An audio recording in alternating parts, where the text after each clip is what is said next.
জানান কেন্দ্রীয় সদস্য নির্মমভাবে হত্যা করে প্রতিবাদে শক্তির দাবিতে আজ বাংলাদেশ ইসলামী ফ্রন্ট যুব সেনা ছাত্র সেনা ও আহলে সুন্নাত ওয়াল জামাত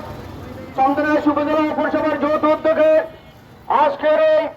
বিক্ষোভ মানববন্ধন ও বিক্ষোভ সমাবেশে রাখার জন্য